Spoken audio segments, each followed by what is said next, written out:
जय गुरुजी, शुक्राना गुरुजी, अनंतम अनंतम शुक्राना गुरुजी।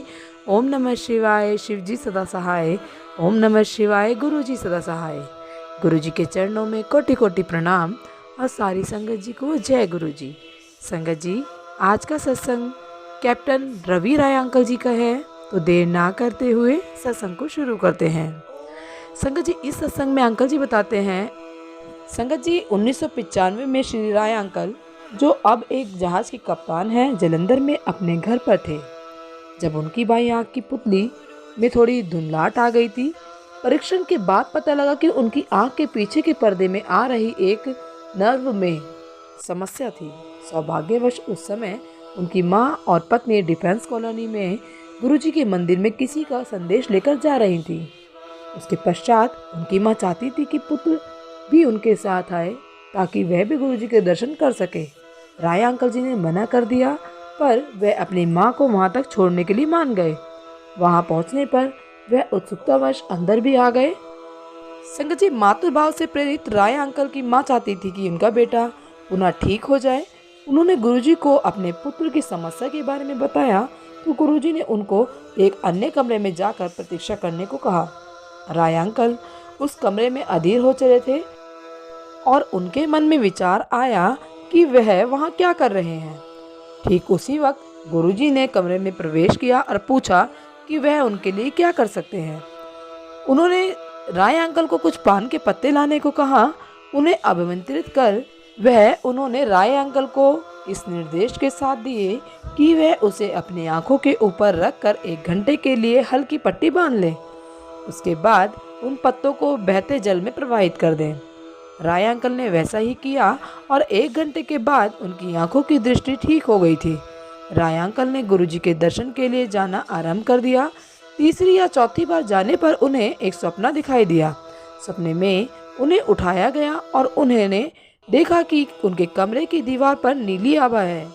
संगत जी, उसमें उन्हें शिव दिखाई दिए और उनके पीछे पीले कपड़े धारण किए हुए गुरुजी, पर गुरुजी के सिर के स्थान पर शिवलिंग था।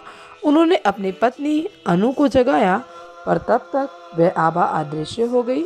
उस समय तक राय शिव को मात्र कल्पना मानते थे। गुरुजी ने राय अंकल के परिवार पर अपनी कृपा करनी आरंभ कर दी। अनु की पीठ के निचले हिस्से में मेरुदंड का एक चक्र स्लिप डिस्क हिला हुआ था। वह सदा चौड़ी पेटी बांधती रहती थी। चिकित्सकों के अनुसार उसका एकमात्र निवारण शल्य क्रिया था, परंतु उसमें सबसे बड़ी विपदा थी कि अनजाने में किसी अन्य नस की चोट पहुंचने से लकवा हो सकता था।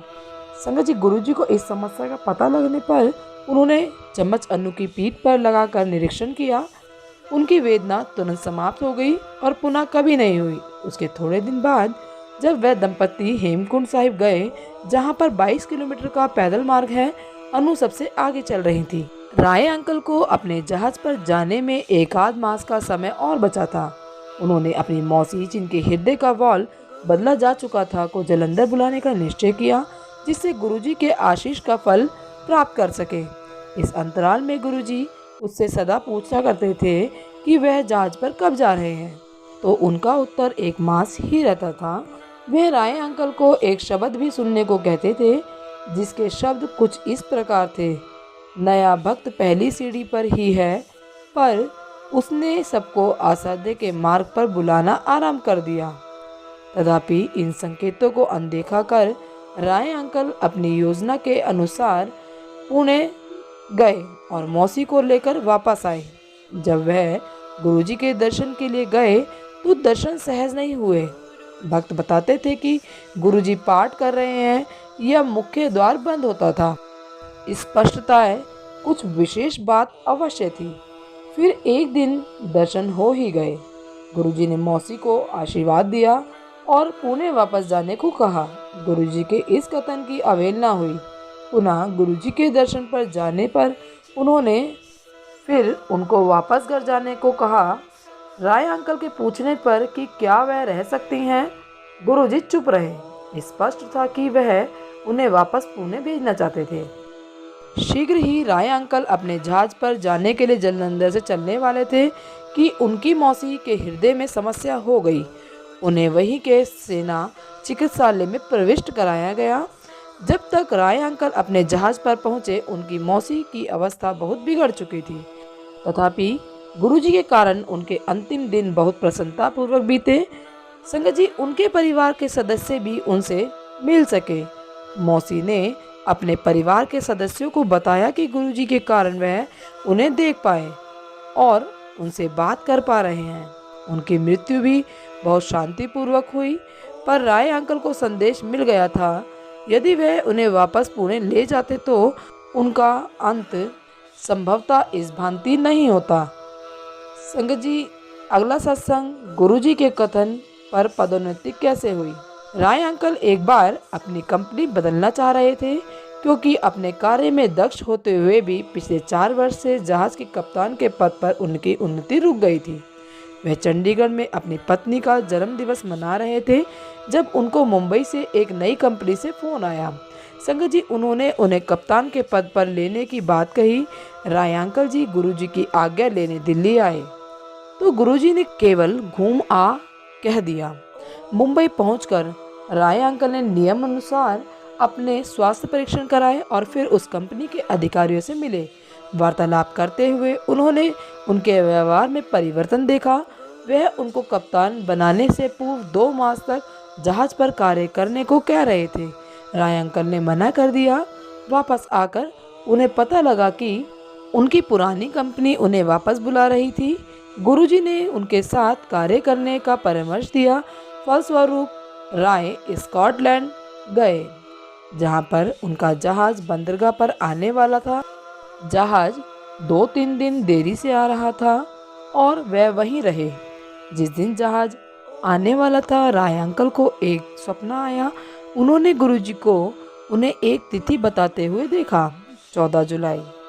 उनकी नींद टूट गई और बहुत सोचने पर भी उन्हें इस तिथि का अर्थ समझ नहीं आया।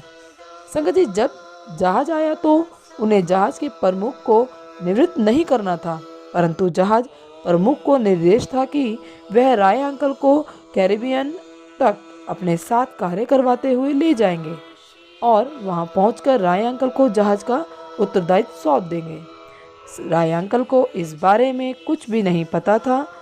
गंतव्य पर पहुंचकर राय अंकल ने अपना कप्तान का कार्यभार संभाल लिया और वह तिथि 14 जुलाई थी। उनका सपना साकार हुआ था, क्योंकि उन्होंने गुरुजी के कथन का अक्षरांश पालन किया था। अगले 9 माह तक, जब तक वह जहाज पर रहे, उन पर गुरुजी की कृपा बनी रही। कृपा उनकी इतनी अधिक थी कि वह जो भी चाहते थे हो जाता था।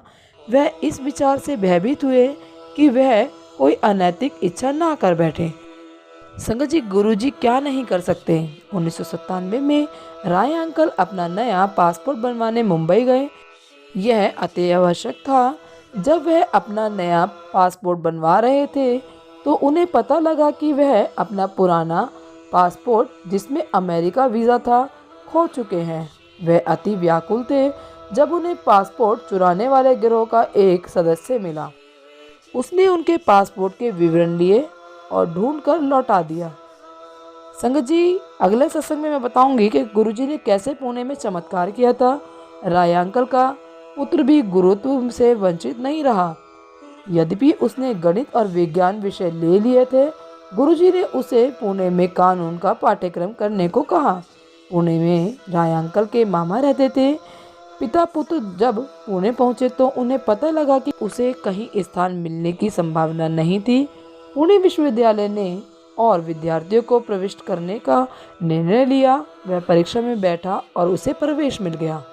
गुरुजी ने उसके प्रवेश मिलने पर कहा कि केवल उसको प्रवेश दिलाने के लिए उन्हें 60 अन्य छात्रों को प्रवेश दिलाना पड़ा। फिर गुरुजी को उसे हर वर्ष उत्तीर्ण भी कराना पड़ा।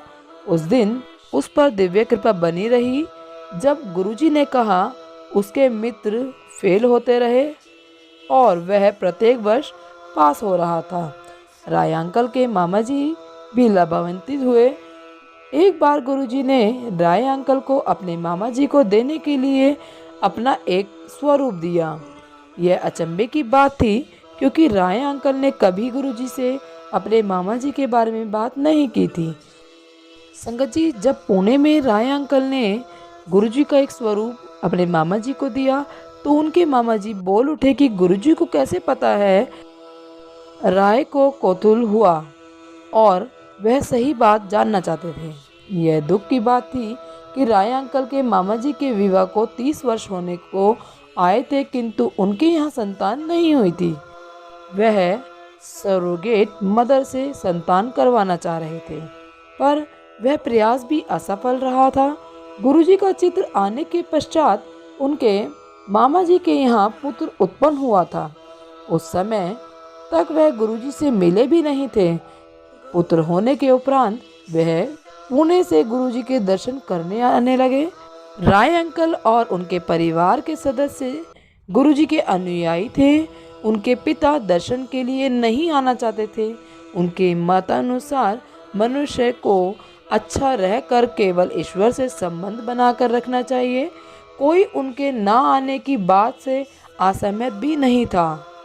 राय अंकल का परिवार घर लौट और प्रेरित हो अपने पिताजी को गुरुजी के बारे में बताने लगे। गुरुजी ने पिता की भी रक्षा की। गुरुजी की आज्ञा पर राय परिवार अपना घर जालंधर से चंडीगढ़ बदल रहे थे। परिवार पहले गया और राय के पिता सामान ला रहे थे, अपने गुरुजी का स्वरूप भी। जिस दिन राय अंकल के पिता चंडीगढ़ में नए घर में पहुंचे, उनको दिल का दौरा पड़ गया। उन्हें सेना चिकित्सालय में ले जाया गया। गुरुजी उस समय दिल्ली में थे और राय अंकल अपने जहाज पर टोक्यो में। राय अंकल अपने कक्ष में सो रहे थे जो अंदर बंद था। उन्हें ऐसा लगा कि जैसे कोई पैर पकड़कर हिला रहा हो, उनको जगा रहा हो। उसी समय उनकी पत्नी का फोन आया कि उनके पिता की स्थिति ठीक नहीं है। राय अंकल ने उत्तर दिया कि उन्हें अभी अभी गुरुजी ने जगाया है और वह पिता की रक्षा भी करेंगे। इतने में पता लगा कि उनके पिता की रक्त वाहिनियां बंद हो गई हैं, पर वह चिकित्सालय से वापस घर आ गए। 10 दिन बाद वह पुनः चेतना खो बैठे। इस बार गुरुजी को समस्या से अवगत कराया गया। उन्होंने दंपति को बुलाकर उपचार दिया। शीघ्र ही राय अंकल के पिता की स्थिति में सुधार आया, पर उनका एक विशेष परीक्षण कराया गया। गुरुजी ने राय अंकल को उससे एक दिन पहले अपने माता पिता को विस्की का पैक देने के लिए कहा। जब परिणाम आया तो चिकित्सक कुछ नहीं बोले। वह परिणाम लेकर अन्य चिकित्सकों के पास गए। वापस आकर विस्मित चिकित्सकों ने बताया कि हृदय बिल्कुल ठीक है। यदि पिता का रोग निदान हुआ था तो माँ को भी गुरुजी का आशीर्वाद प्राप्त हुआ। जालंधर में एक बार नहाते हुए उन्हें प्रतीत हुआ कि गुरु ग्रंथ साहिब के पृष्ठ खुलते जा रहे हैं और उसमें गुरुजी का मुखकृत दृष्टिगोचर है। उनकी माँ ने कहा कि गुरुजी का इस तरह से उन्हें दर्शन देना बहुत आश्चर्यचकित करने वाला था। जय गुरुजी, शुक्राना गुरुजी, अनंतम अनंतम शुक्राना गुरुजी। संगत जी, यदि सत्संग पसंद आया हो तो सत्संग को लाइक करें, चैनल को सब्सक्राइब करें। सत्संग बोलने में मुझसे कुछ गलती हो गई हो तो कृपया मुझे क्षमा करें। जय गुरुजी, शुक्राना गुरुजी। सारी संगत जी को जय गुरुजी।